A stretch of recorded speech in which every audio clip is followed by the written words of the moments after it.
just so we don't like, I don't know. All right, I'll go live now.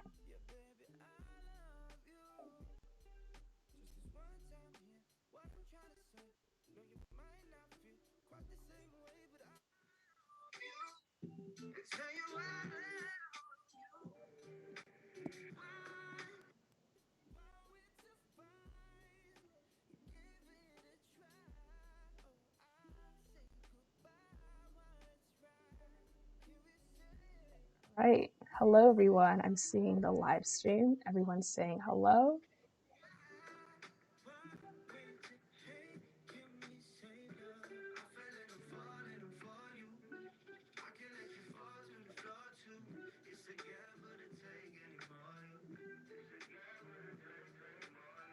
I think like your screen's a little bit out. Yep. All right.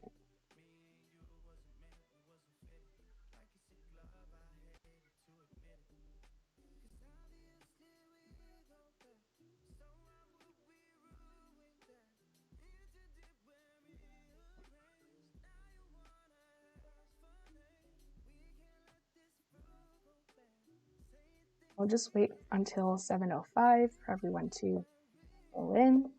And in the meantime, everyone in the live stream, you can drop where you're from, what time it is for you, and I guess one thing you're looking forward to at the hackathon.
Seeing people from all over, people from Vancouver, New Jersey,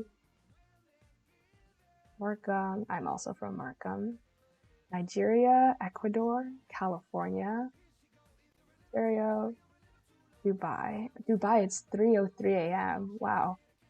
California, Toronto, Canada, Markham, Bonn.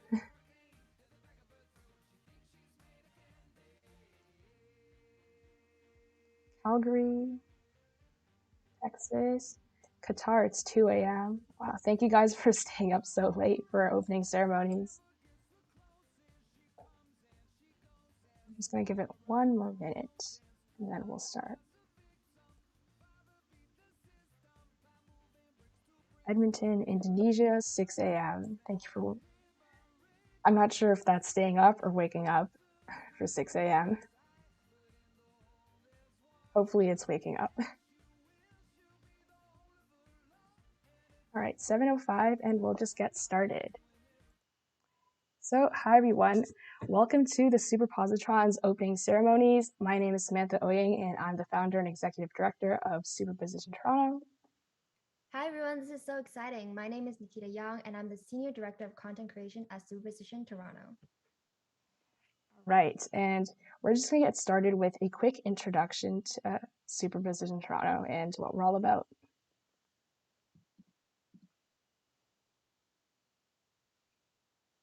All right, so a little bit more about us. So Superposition Toronto is a nonprofit dedicated to bridging the gender gap in STEM by creating educational opportunities and supportive communities.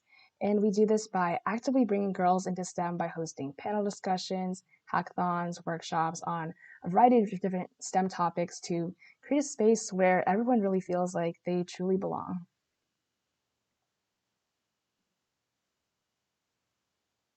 Right, so a little bit more about our mission and empowering women in STEM.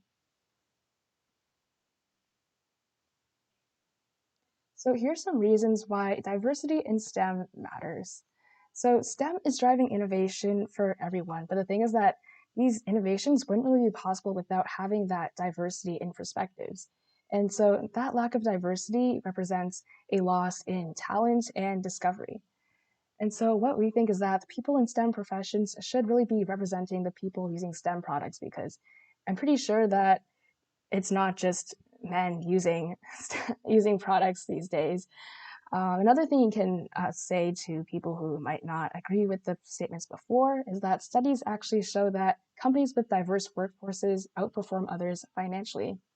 But the thing is that we still see gender minorities being discouraged from pursuing STEM due to usually underrepresentation or discrimination.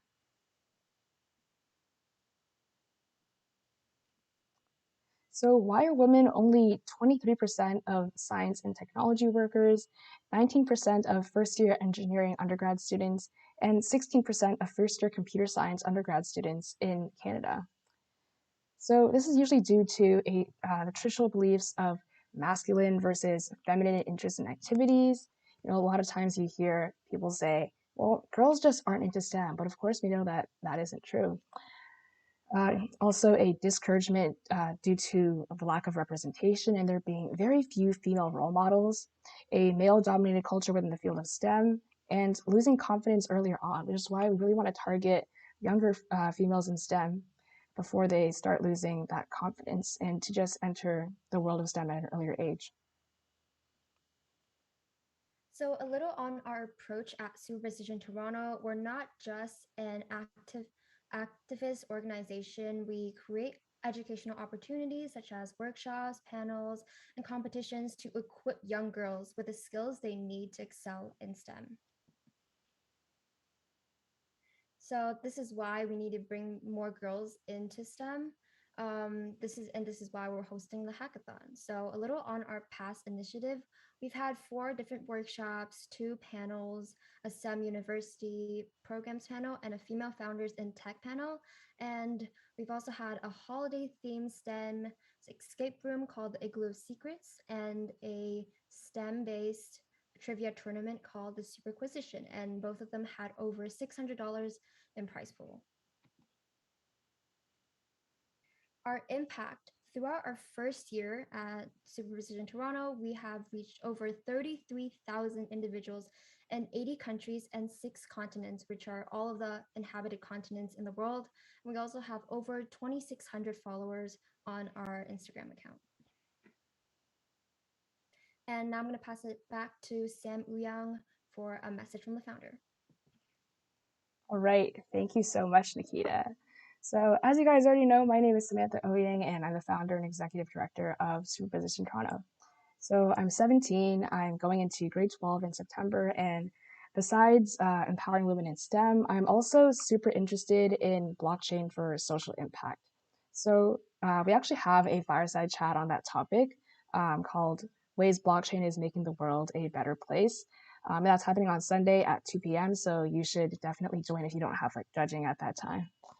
So I work in blockchain R&D or research and development, and I'm currently writing my own research paper on smart contract evolution with a professor at Waterloo. And I also have a job as a smart contract developer at a global fintech company. But back to Superposition Toronto and why I started it all. So I guess it really starts at the beginning of high school. So going in just in the first 2 years of high school, I quickly realized that my interests, so mainly technology and engineering, were pretty overshadowed. So in my area, at least I think so, there's a really big focus on business and medicine. And the tech community in my school was already pretty small.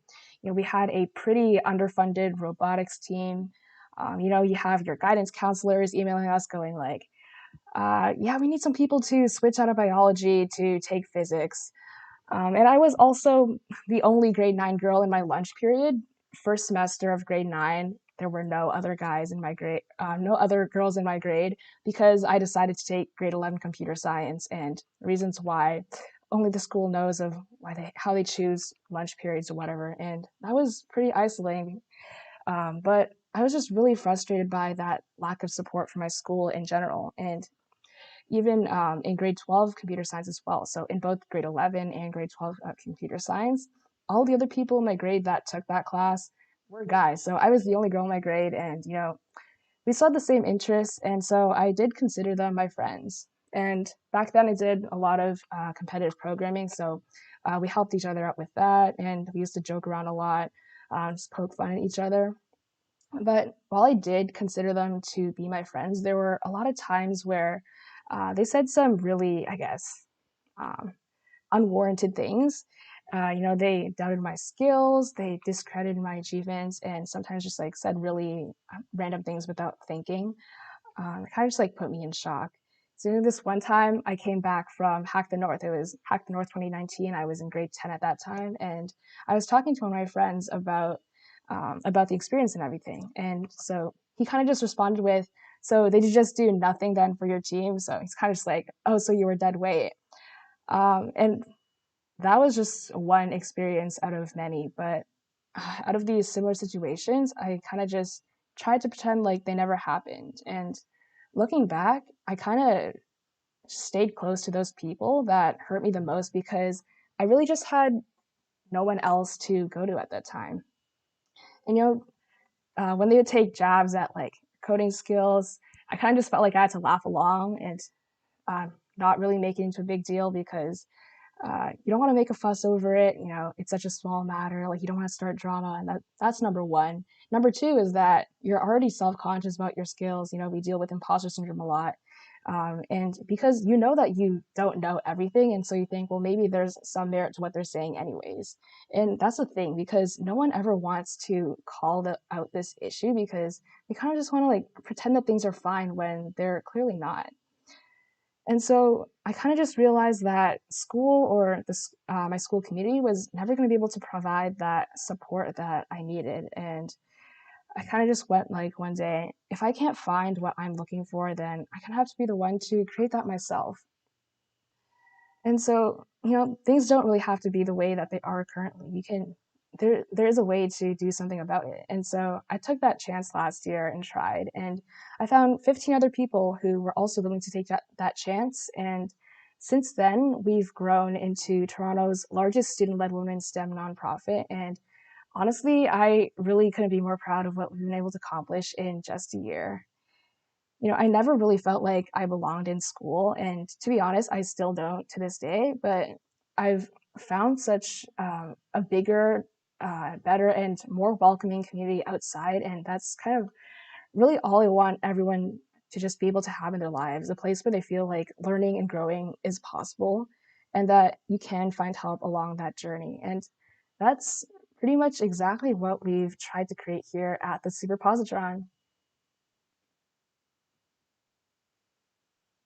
Yeah, I'm sure a lot of the girls on the live stream right now can definitely relate to Sam's experience. And these experiences are why we create these opportunities for girls and non-binary individuals. So moving on from the Superposition Toronto, we're onto the hackathon. So the Superpositron is our largest event yet. As you know, it's a 36-hour virtual all-female and non-binary hackathon, and it's open to all experience levels. We have over 20 plus workshops and talks and a bunch of fun activities happening today, Saturday, and Sunday, and also $62,000 worth of prizes, including a $600 tech for everyone and limited edition swag bags. So I think you guys might all be wondering behind the name of the Superpositron. It's kind of quirky, to be honest, and I came up with it on like 4 hours of sleep one day. So first, you have Superposition Toronto, our organization's name, right? And for those of you who don't know, superposition is like this part of physics, like it's like a physics sort of concept. So quantum superposition is basically the ability of quantum system to be in multiple states at the same time until it's measured. There's like that little diagram if you want to look at that as well. And then the next part to it, after our organization's name, is when you get to the superpositron, you're only just changing one letter, you're changing the I to an R. And positron, another part of physics, like basically just like a particle, like an an electron, but like if it was positively charged. And you add on to that, and then here's where it becomes, I guess, quirky or funny. So this part didn't make it into the actual name, but you have Toronto. And you put an apostrophe there at the beginning. And then I think you can see where this is going, but you end up reforming Toronto. And so that's how this name came to be. As I've mentioned, SuperPOSITRON is our largest event yet, so let's take a look at the numbers. As of today, we've had over 1,100 signups in 63 different countries. And again, $62,000 in prizes and $600 freebies for everyone. And as you know, this is a hackathon for all skill levels. So it's really exciting to see so many beginners in our hackathon. We have 81.9% of the attendees as first-time hackers, and 79.7% of the attendees are beginner coders. And as you know, we've had a lot of workshops targeted towards those at an introductory level and intermediate level. So hopefully those first-time hackers and beginner coders were able to check those out. As for activities, today, tomorrow, we have over 15 activities hosted by execs. They're all really fun activities such as movie nights or pet show and tell and mug cake. And also the hackathon will be a total of 36 hours. And on to our sponsors that were able to make all of this happen. So first off, we have our partners, UiPath, 1517, PyWeb.io, and lastly, Wolfram. Next, we have our gold sponsors, Coom, Google Cloud, JetBrains. Onto our silver sponsors, we have JetBrains, Tascade, Figma, and lastly, our bronze sponsors, VoiceFlow, Replit, and Kernels. Without these sponsors, all of this would not have been able to happen. So thank you to all of our sponsors. And now on to our sponsor spotlights. I'm going to first pass it on to Diana for a little word from the sponsors for UiPath.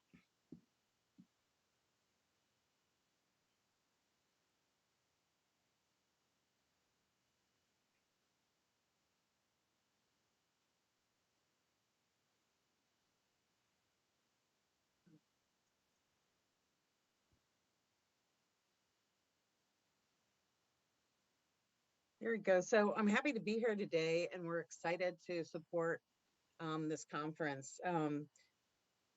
I just started at UiPath, and I'm the community manager for the Americas. This is a relatively new company. It's been around since 2005. But the thing I really wanted to let you guys know is that this is such an open community company. It really believes in making sure that people have the right skills, support, and network. And they do this basically by providing a lot of things for free. So it's a great way to get started with technology. They have an ecosystem of more than 1 million professionals and citizen developers worldwide. They basically have, an automation cloud that you can join as an individual and learn how to do it through the free training.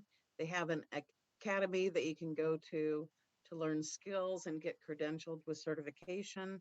They have a forum that you can join, and there are a lot of MVPs and community members who join that worldwide to provide answers to any kind of issues you're having. We have a lot of community events, both virtual and in person. Hopefully, those will be coming back soon. where people can connect and help you and join meetups and conferences. There are blogs and tutorials available on the community blog. And also, you're able to join to be an MVP, or basically a champion for automation. So what I really like about UiPath is the ability to be in a field that really supports AI and machine learning.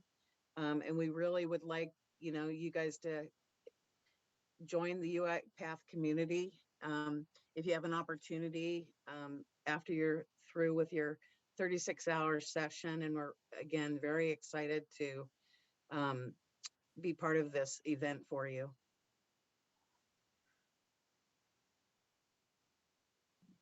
Awesome. Thank you so much. And now we have a speaker, Helen from Pi Web IO.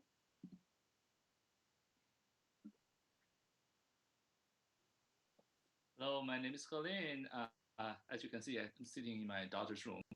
I'm the co-founder of Bosonics, and our mission is to develop technologies such as PyWeb.io to lower the entry barriers for everybody, right, to build one of the most important assets in today's world, which is web applications.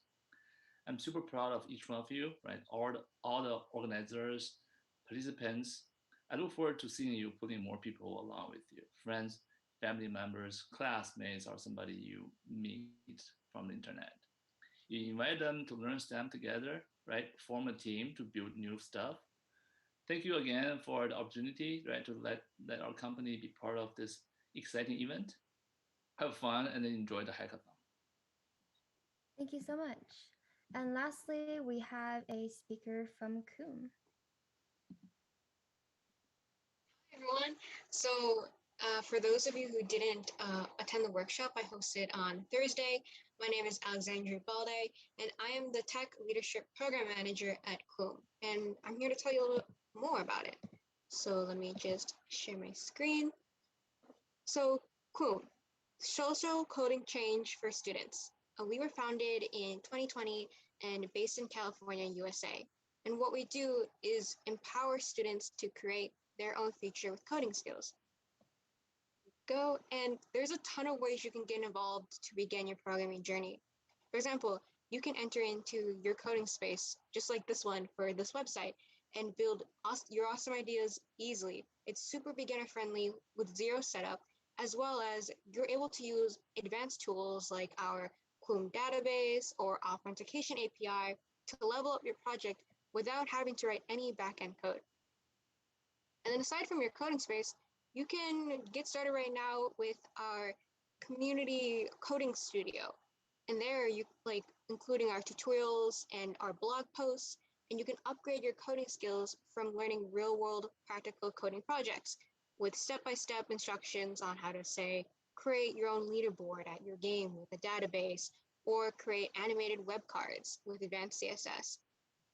And also you can join our amazing community to grow together by connecting with like-minded peers. So that includes our Discord, our showcase, and all of our Coom student programs, such as the Creator Group or the Tech Leadership Program, that's what I'm in, or the Ambassador Program, which is here. All are ranging in different levels and different requirements and different titles like internships, apprenticeships, whatever suits your boat on how to get involved in an amazing coding community. So you can get started right now by creating your own Coom account and your own profile page with this template, like the one I used to create this pseudo mock-up Coom one I did here. And you can do that by easily cloning your own project. But that's all of the advertisements for now. I just wanted to say thank you so much for Superposition Toronto, the organization, and for all of you guys here who are attending this amazing hackathon. I hope the 36 hours does you well and you learn something from it. So next time, maybe you could be the ones sitting here. Amazing. Thank you so much to all of our sponsors again. And everyone, be sure to check all of these websites and platforms out when you get a chance. Now for our giveaway winners.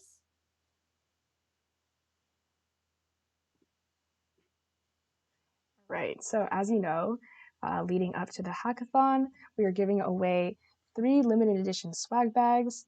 And so our winners are Netra Rao, Rita Ali, and Samantha Donato. So we'll be contacting you through Instagram to claim your prize. And don't worry if you didn't win this time, because we have a lot more chances to win at our activities.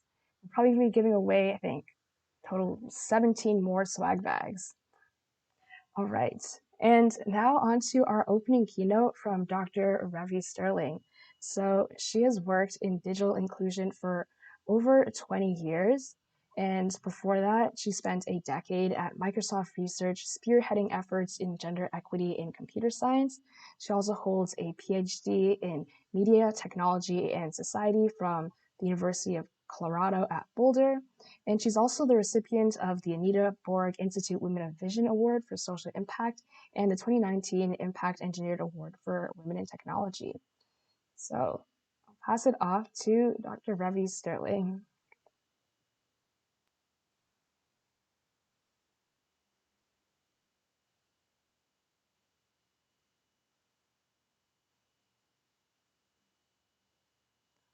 I think you're muted. All right. Hi, everybody. Samantha, can you see my deck? Yep. Perfect. I just have to say, and I know I'm cutting into my 15 minutes, and that's fine because I'll just, we can always talk afterwards. I'm so impressed with Samantha and the leadership team and the sponsors you have figured out and all of your reach and people joining around the world. This is so much more organized than any corporate or government or NGO based thing I've ever seen. I loved reading people's bios and I mean I'm so excited to be part of this. When Samantha told me about this, I was like, how are they going to pull this off? I mean, and I'm just blown away. I mean, and Samantha, you yourself are such a huge inspiration. I've been talking about you since we talked on the phone about a week and a half ago. I've been telling everybody about you and everybody about the hackathon. So it's really a delight to be here. I'm going to talk a little bit about the gender digital divide, which, as you can imagine from the words, if you're not familiar with the term, is really the gendered aspects of who has access and use to technology and who doesn't. Samantha and Nikita took us through some of the stats and some of the reason why we need women and girls and non-binary voices and perspectives and brilliance in STEM. And we're going to talk about that for a little bit. This is this is sort of my odd timeline of life. I thought I was going to be a poetry major all my life. I was a poetry major at an engineering school called Carnegie Mellon in Pittsburgh. And I think they thought if you were silly enough to be a humanities student at this amazing place, you at least were going to get 4 years of programming. And so by the time I was done, I was no longer writing poetry. I was doing Lisp and Prolog based AI poetry generators. And I found that technology was actually so cool and that I needed to be part of that. And this is also, I mean, I'm so much older than all of you. So let's bear in mind that the internet was sort of born while I was in college. And people were doing their very first websites my senior year. And I was like, oh, web, this is going to be, this might be big. And so I marched off from Pittsburgh to my first job. I was at Microsoft for 10 years, both at the corporate kind of, as a software engineer and then in research. As you'll see here, I mean, those are CPUs with old 5-inch floppy drives in them. And I thought I was so cool. I had 2 computers. Also, please notice all the very strange hairstyles I've been through in my 20 plus years in this career. While I was at Microsoft, I had very similar situations to Samantha. I was the only woman in my team of 100 men. A lot of arguments would come back to the fact that I was just female, so I didn't know anything. I mean, I think a lot of the toxic masculinity in high tech has really been checked and that people are working on it. But I hear horror stories still and my heart breaks, but I really felt it. I went through it and I actually created my own job of moving into Microsoft Research to look and see where high tech could play a more proactive role in making their climate within their companies so much more attractive and supportive of female and non-binary entry-level employees that were coming out of college like me, and that culminated in the bottom picture 10 years later with giving a talk to the joint congressional houses here in the States, the House of Representatives and the Senate. That's a representative from Colorado, talking about this incredible shrinking pipeline of females and non-binary people in technology. About that time, I've done so much to work on kind of the U.S. and Western gender disparities. And what I started looking at was the international side. And I got very much more excited about doing international work because there's so many other barriers, as everyone knows on this call, when I look at the places you're from, there's so many other social barriers, family barriers, traditional barriers that work against, women being in technology for a whole different set of reasons. So somewhere in there, I got my PhD at the University of Colorado working in this space. And then I stayed for 10 years running the nation's first technology for development program. These are some of my students. It was kind of a global group. I always had half women, half male, half people from the global south, half people from the global north, a mix of computer scientists and engineers, but also international development professionals. And it was an incredible program, except that it was killed off. So you can start these things and then an immediate whack failure. And then I realized that, I have to get back up. There's still a lot of things to do. And I created a program that I basically sold the concept to the USAID, which is the US government agency that focuses on international development. And I said, look, you're doing all this work in all of these areas like humanitarian relief and water and sanitation and food and health and nutrition and education. All of these are going to have a digital component, and we have to really design them with women first and foremost in mind. So I've been here for the last 6 years running USAID's gender and technology programs. I've got 36 programs around the world right now. Again, different hairstyles, different various tropical diseases, different immunizations. And I'm not sure what's next. My job, as it always happens, is actually going away at the end of this calendar year. So now it's time to think about where I can have more impact next. And for me, that might be consulting, might be going to one of the larger foundations where I think I can have more influence on the funds that are being spent. So I hope we stay in touch and stay tuned. But these are the kind of things that when I was working at the beginning of working on international gender and technology issues, these were the kind of headlines that were really, just broke my heart as both a feminist and a technologist going, we know that women are the key to sustainable community development all over the world, especially in least developing communities. We know that technology is this force multiplier that, can scale and sustain humanitarian and development programming. What is this awful mismatch we have where, there's hundreds of villages in northern India that have banned women's cell phone use at a local level. You look at these other pieces, these are reputable news sources reporting on these tragedies around the world, which is the fact that a lot of communities don't want women to be empowered by technology. They don't want us to join the information society. A lot of communities and societies and families and institutions and employers think that there's empowered women are somehow terrifying. We're going to change the status quo. We're going to work for gender equality. And I'm like, yeah, actually we are. And we're here and we are going to get this done. So that's really what I have focused the last 15 years of my life on, is trying to make sure we don't have headlines like this to continue. I'm going to talk a little bit about that work, and I'm going to put my information up at the end because I'd love to stay in touch with any of you, especially people that are experiencing this. If you just want to talk, if you need a pep talk after a crappy day where your male colleagues at school have been douches, I'm right here for you. But in any case, we've known, why women can't access technology around the world. There's about 1 billion women that, have never used the internet, have never used never used a mobile phone, et cetera, et cetera. And they're all the standard reasons. And, I'm listing them here. I don't have to read them to you, but a lot of it comes down to what I think are the last two, because if you don't have these, the rest are just building blocks and symptoms of women's inequality in communities. So I really focus my research and programs on changing social norms that disbelieve in women's equality, and then helping women build up their self-esteem and self-efficacy so that they feel like they really can do this after they've been told, they're stupid or they're less than men, et cetera, and making them see that, no, you're really the smart ones and we can get this, we can actually do this together. So,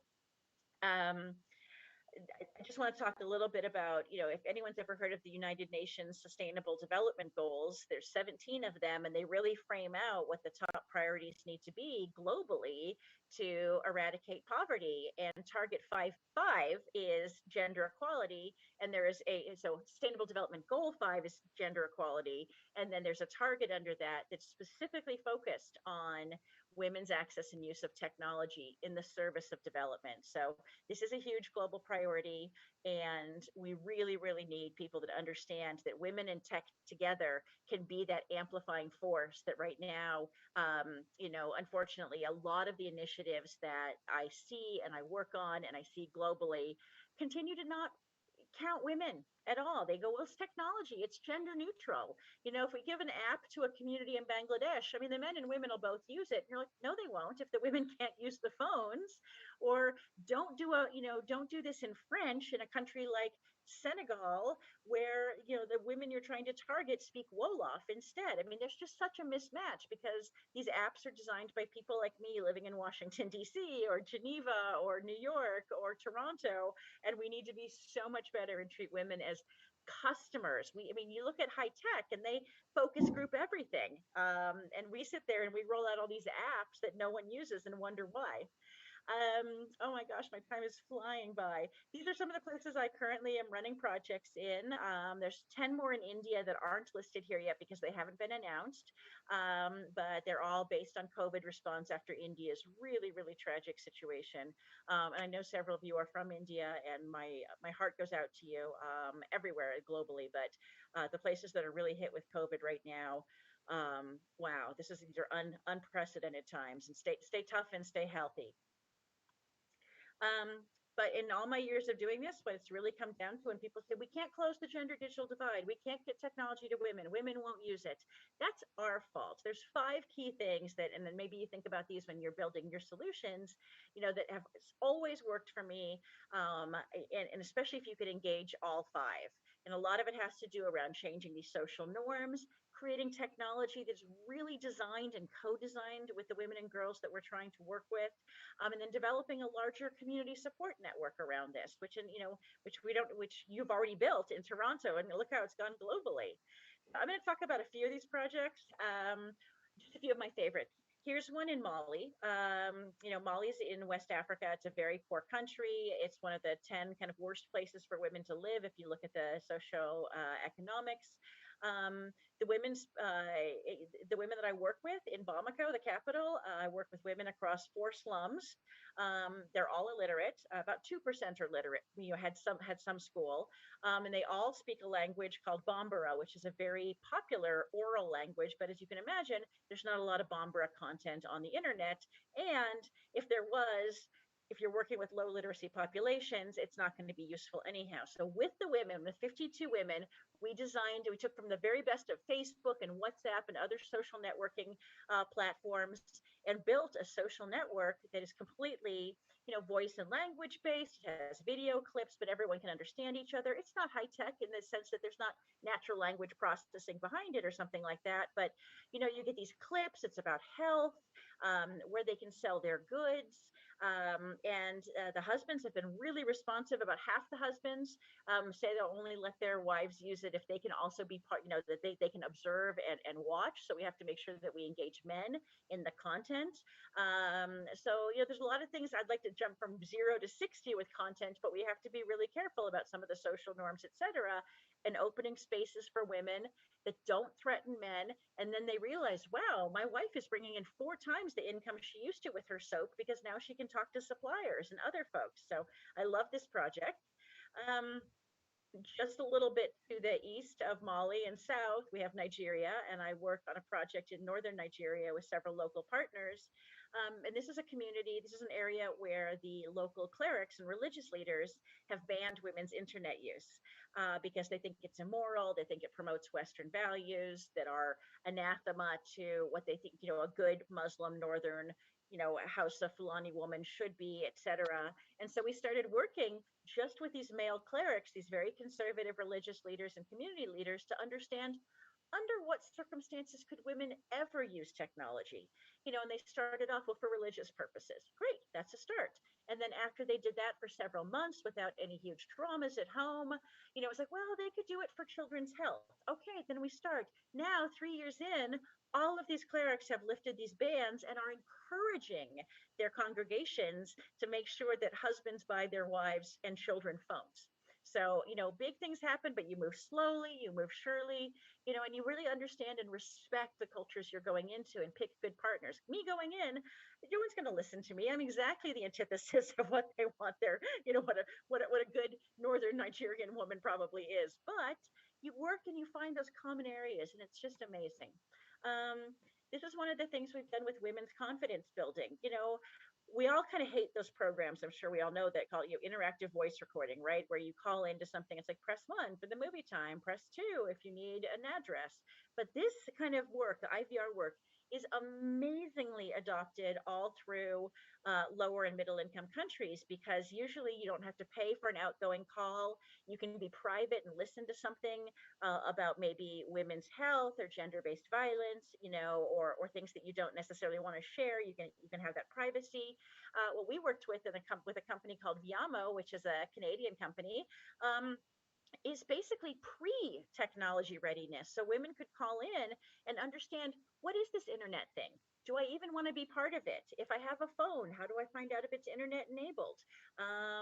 What about safety? What about fraud? How do I use mobile money? How do I learn things? So there was great work on kind of confidence building, so that when development projects or internet cafes open up in these communities, women can make the choice if they actually want to do this or not, and they can go in with a lot more knowledge. Oh, I'm running out of time. I think my last slide here is a program I really love. And this is going into communities that have never been on the cellular network and have no internet at all. And what we've done is taken women in these communities that want to be part of this and trained them how to be network administrators, because the tools are so good now. And you can take women that have been, in communities all their lives. They're not going to go anywhere. They're they're very dedicated to their communities in these very rural areas, but they want the internet. They want electricity, which obviously you need a power source if you're running a network.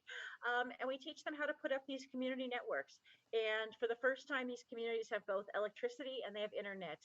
And because it's the women bringing it in, they really own the utility.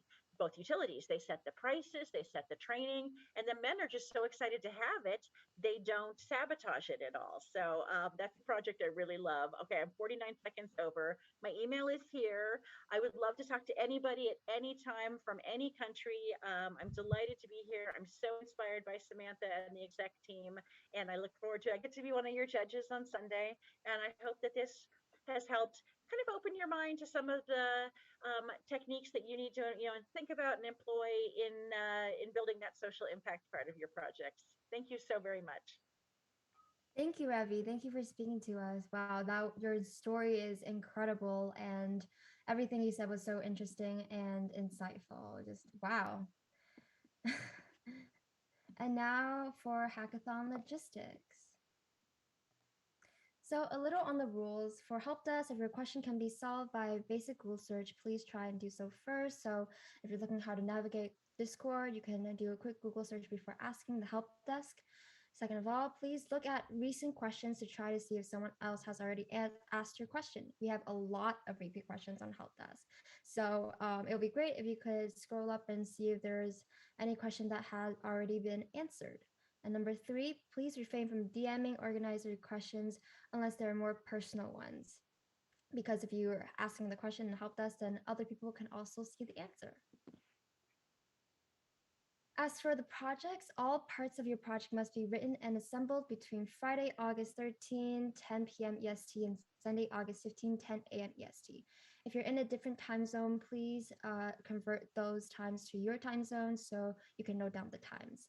You may not submit a project submitted in a different hackathon, so no cross submission. Your project should be unique and only for this hackathon.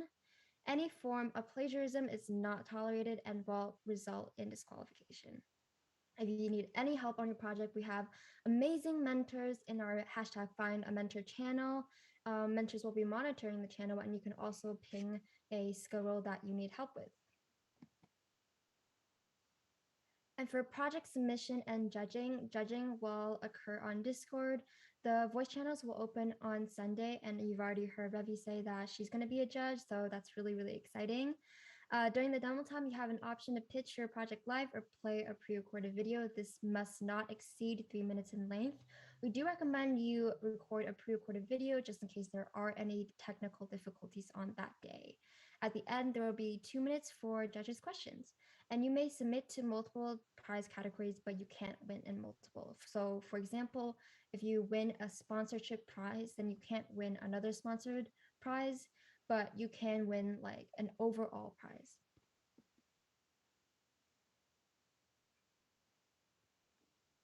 All right, and for the schedule. So the schedule, you can also find the full schedule at the link on the screen right now, bit.ly/sptron_schedule. But if not, you can also screenshot these as well if you find that easier to navigate. So for Friday, currently we're in our opening ceremonies, and at 8 p.m. we'll be starting our first activity, which is Gather Round. And Gather Round is basically a fun way to get to know everyone. It's kind of like networking, but there's different prompts on the screen. You'll be matched randomly with different people in groups of 2, 3, or 4, depending on the activity. And there's also like would you rather questions. So it's super fun. We really want everyone to join. At 9 p.m. we'll be having another workshop for Networking 101. And at 10 p.m. hacking officially begins. So this is when you can start working on your projects. And to end off the night, we have a pet show and tell at 11 p.m. And tomorrow morning, we have another workshop on how to crush your technical interview at 9 a.m. We have another fun activity and one you can actually win prizes in, a team scavenger hunt at 10 a.m. and another workshop, how to build your personal brand at 11 a.m. So following along, Saturday afternoon, we have a bunch of activities, some more fireside chats. We actually have 2, one with Noelle Silver and one with Ariel Lamb at 2 and 5 p.m. And for our activities, we have mug cakes at 1 p.m., so right after lunch. We have another workshop, our last workshop actually, an intro to iOS app development at 3 p.m. Some more activities, and as well as ones you can win prizes in, a type racer tournament at 4 p.m., basically testing how fast you can type, a Kahoot at 6 p.m. where you can also win prizes, and games at 6:30. And Saturday night, we're just ending off with some more activities once again. So we have a team trivia tournament where you can win prizes at 8 p.m., karaoke, which I've seen in the Discord a lot of you are excited for, movie night from 10 p.m. to 12 a.m., and self-care night where we'll be just ending off the night from 12 to 12:30. And that will be a pretty chill and just fun discussion. And so Sunday morning, we don't really have any activities or workshops because we know you guys are going to be on submitting your projects and scrambling to get the final touches and everything done. So submissions are due at 10 a.m. on our dev post, and judging will take place from 11 a.m. to 3 p.m.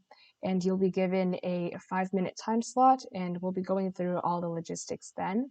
But essentially, it'll be on a spreadsheet, and you'll just have to make sure to tune in to a waiting room about 5 minutes before, where you'll be assessed by our execs before going into the actual judging room. And on Sunday afternoon, if you don't have a judging time, as I mentioned before, at 2 p.m. or in the 2 to 2:45 time zone, we have a fireside chat on ways blockchain is making the world a better place, and I'm super excited for that one. So I really hope you guys join. And lastly, we have our closing ceremonies at 5 p.m. on Sunday afternoon, and this will be having our closing keynote with a director at Google, and also we'll be announcing the winners of our prizes.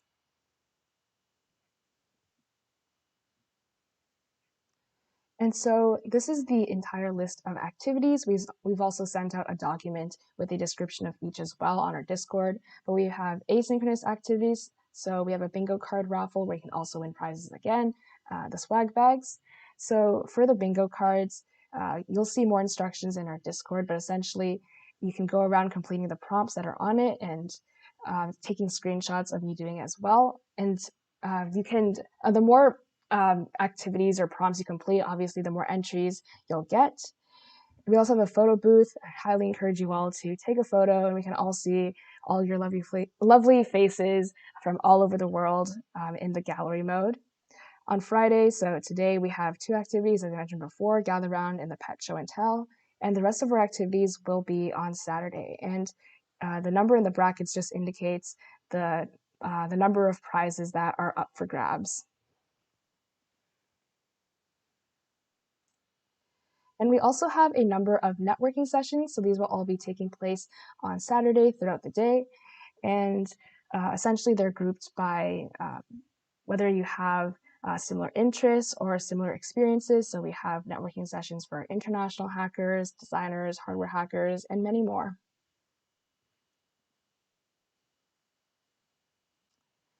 And that pretty much wraps up our opening ceremonies. Make sure to follow us on Instagram, where we're most active, and we post all our updates and all our posts. And make sure to also join our community Discord, where you can find a number of other females from around the world and engage and just help each other out. And of course, we also have other socials as well, though we aren't as active on them. We have Twitter, YouTube, which you're on right now, TikTok, LinkedIn. That's our email and website, and our Linktree has links to everything as well. All right, so thank you guys so much for coming to our opening ceremonies. As mentioned before, we have Gather Round starting at 8 p.m., so that'll be on Discord. And